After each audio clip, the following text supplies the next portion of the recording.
मैं एक बात शफी जान साहब आपसे जानना चाहूँगा सबसे पहले, क्योंकि आज वज़ीर-ए-आज़म पाकिस्तान ने एक किस्म का अगर मैं ये कहूँ एक्नॉलेज कर लिया है। उन्होंने कहा कि भाई आप एक तो ये कि 2018 के अंदर अगर आपकी हुकूमत जायज़ थी तो फिर आज की हुकूमत भी जायज़ है। नंबर 2 वो ये कह रहे हैं कि आप पहले 2018 का इलेक्शन ऑडिट करवा लीजिए, फिर 2024 का करवा लीजिए, दूध का दूध और पानी का पानी हो जाएगा, ये मामला खुला है तो दूर तक जाएगा। I think it's a good offer. अब या तो आप एक काम करें, क्विकली 2018 की बेज़ाब्तियों को भी मान लें और फिर हुकूमत पर दबाव डालें कि वो 2024 की माने। बिस्मिल्लाहिर्रहमानिर्रहीम। सबसे पहले आपका शुक्रिया। जहां तक प्राइम मिनिस्टर की ये बात है तो बिल्कुल बात बड़ी वाज़ेह है। हम तो 2013 में भी 4 हल्कों का कह रहे थे कि 4 हल्के खोले जाए, नहीं खोले जा रहे थे। बिल्कुल अगर ये चाहते हैं कि 18 के जो हैं रिजल्ट्स या 18 का इलेक्शन को खोला जाए तो बिल्कुल हम एग्री करते हैं, बिल्कुल खोलते हैं। फिर इस तरह करते हैं कि 24 के कुछ हल्के हम बताते हैं, 18 के कुछ हल्के ये बता दें। हम 18 का भी खोल देते हैं, 24 का भी खोल देते हैं और फिर 13 का भी ये खोलें। 13 में जो हल्के हम कह रहे थे खोलने को, वो हल्के ये खोल दें तो दूध का दूध और पानी का पानी हो जाएगा। अब मुनीब साहब, ये बात किसी से ढकी छुपी नहीं है कि 24 में किस तरह ये 17 सीटों पे विराजमान होके पूरे पाकिस्तान पे अजाब की तरह ये मुसल्लत हो गए हैं। अच्छा, अब ये तो आप अपना माइक ले जाएं और आप इनके हलकों में चले जाएं, मियाँ शहबाज शरीफ के हल्के में चले जाएं, मरियम सफदर के हल्के में चले जाएं, नवाज शरीफ के हल्के में चले जाएं। आपको जो हल्के की अवाम है वो ही बताएगी कि ये किस तरीके से जीते हैं। अच्छा। क्या किसी को नहीं पता कि नवाज शरीफ के जो आरओ था वो रात को 3 बजे क्यों चेंज किया गया? क्या सबको नहीं पता कि मरियम सफदर महर शराफत से हारी हुई हैं? क्या सबको नहीं पता कि नवाज शरीफ जो है वो यास्मीन राशिद से हारा हुआ है? फिर हमने तो ट्राइब्यूनल में केस भी किया था। यास्मीन राशिद का केस इसलिए रिजेक्ट हुआ कि उनके जो दस्तखत थे वो उन्होंने खुद नहीं किए, ये उज़र बनाया गया। ना कोई डब्बा खोला गया, ना कोई फॉर्म 45 को देखा गया। बात बड़ी वाज़ेह है। अगर ये कहते हैं कि हमने 18 का खोलना है, हम तो कहते हैं 13 का भी खोलें, 13 भी खोलें, 18 भी खोलें, 18 से भी शुरू कर दें। तो आप कहते हैं चंद हल्के खोलें, पूरा इलेक्शन ऑडिट आप नहीं कहते, आप कहते हैं सिर्फ चंद हल्के खोलें। नहीं, बिल्कुल पूरा इलेक्शन खोलें, हमें इसमें भी इतराज नहीं है। 24 का इलेक्शन जो खुलेगा तो उसके बाद ये मुंह दिखाने के काबिल नहीं रहेंगे, ये खुद कहेंगे कि 18 का ना खोलें। बिल्कुल हम तैयार हैं, हम खोले 18 का। मतलब पीछे से खोलेंगे ना, वो शायद आपके बारे में ये सोचें कि 2018 का इलेक्शन अगर खुल गया तो आपकी क़यादत मुंह दिखाने के काबिल नहीं रहेगी किसी को। बिल्कुल, पहले 18 का खोले फिर 24 का खोलें। ठीक है, पहले 24 का खोले या 18 का खोले, हम तो दोनों सूरतों में एग्री करते हैं। ठीक है। देखिए, खोलने से ना खोलने से ये एक अलग बहस है। ये खोलना चाहते हैं बिल्कुल खोलें। ठीक है। आप मीडिया में हैं, आपको बेहतर पता है, आप कब से तमाम चीजों को कवर करते हैं।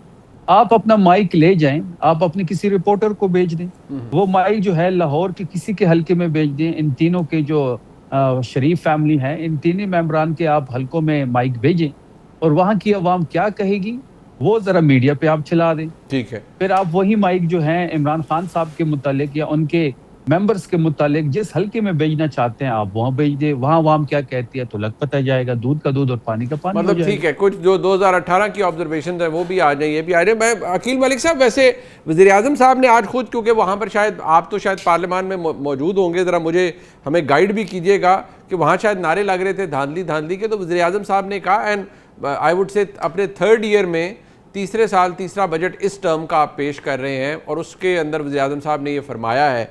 अब इसके ऊपर एक ये ख्याल भी किया जा रहा है कि शायद ये एक एडमिशन है वज़ीर-ए-आज़म साहब की जानिब से कि हाँ भाई, अगर आपका 2018 वाला जायज़ है तो फिर इस तरह ये भी हमारा जायज़ है। अगर आप उसकी गलती मानते हैं कि वो धांधली ज़दा है तो फिर ये भी धांधली ज़दा है। ये it's some sort of an admission जिस तरह से इसको लिया जा रहा है। बिस्मिल्लाहिर्रहमानिर्रहीम। मुनीब साहब बहुत बहुत शुक्रिया। देखें, एडमिशन की बात नहीं है, बात यह है कि 13 से शुरू करें। मैं तो 18 पे भी नहीं जाऊंगा और इनसे पूछें कि वो 4 हल्के जो ये कहते थे वो 4 हल्के किसने बताए थे इनको। आप भी बखूबी वाकिफ़ हैं और आप भी बड़े जय्यद सहाफ़ी हैं और आज से सहाफ़त नहीं कर रहे, आप बड़े अरसे दराज से सहाफ़त कर रहे हैं। जिस शख्स ने 4 हल्कों का कहा था या जिन कूतों ने 4 हल्कों का इनको कहा था कि इन 4 हल्कों पे हाथ रखें तो फिर जो चेंजिंग हुई होगी वो नज़र आ जाएगी। फिर तो हमारे जीते हुए लोगों को 13 में भी हराया गया, इसी तरह वो 35-50 वाला ड्रामा भी किया गया। फिर कम 2018 में हमारी हुकूमत के साथ जो किया गया, 2016 में मियां मोहम्मद नवाज शरीफ को जिस तरीके से निकाला गया, इस मुल्क को जो इसकी मुल्क की सिमत थी अपनी इकोनॉमिक ट्रैजेक्टरी से उस पटरी से उतारा गया।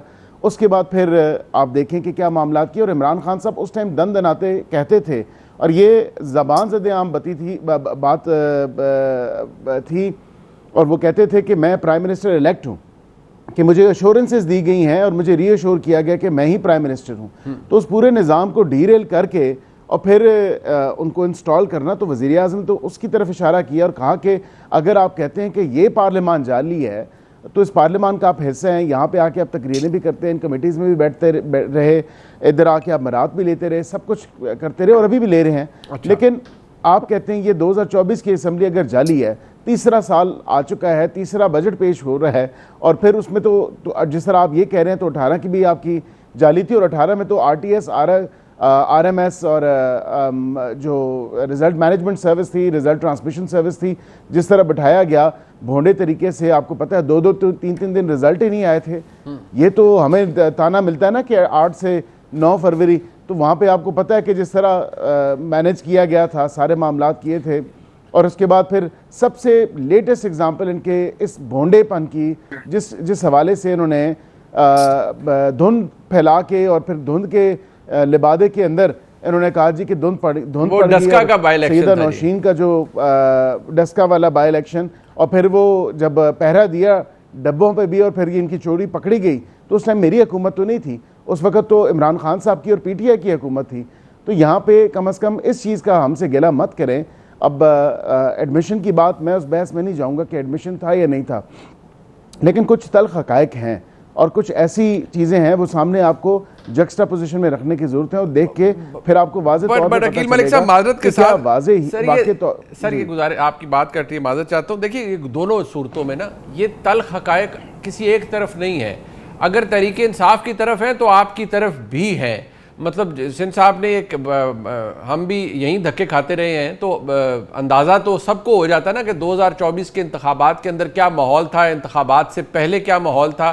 जिस तरह आपने कहा मियां नवाज शरीफ साहब को निकालने के लिए या उनके खिलाफ 2016-17 के अंदर बहुत कुछ हुआ, राइटली सो, बिल्कुल हुआ, हमें नज़र आता था। 2014 के धरने भी हमें नज़र आते थे। इसी तरह हमें 2024 के इंतखाबात से ऐन कुछ दिन पहले इमरान खान साहब की एक नहीं बल्कि 2-2 केसेस के अंदर कन्विक्शंस भी नज़र आई, और वो केसेस जो बाद में ओवरटर्न हो गए अदालतों में जाकर। तो ये सब कुछ भी हिस्ट्री ने रिपीट किया खुद को, लेकिन भोंडे अंदाज में किया। ये सेलिब्रेट करने वाली बात तो दोनों तरफ नहीं है। आप दोनों की तरफ माजरत के साथ तल्ख़ हक़ाइक़ मौजूद हैं। आप दोनों ये नहीं कह सकते कि 2018 का इलेक्शन भी बड़ा शफाफ था और 2024 का भी बड़ा शफाफ था।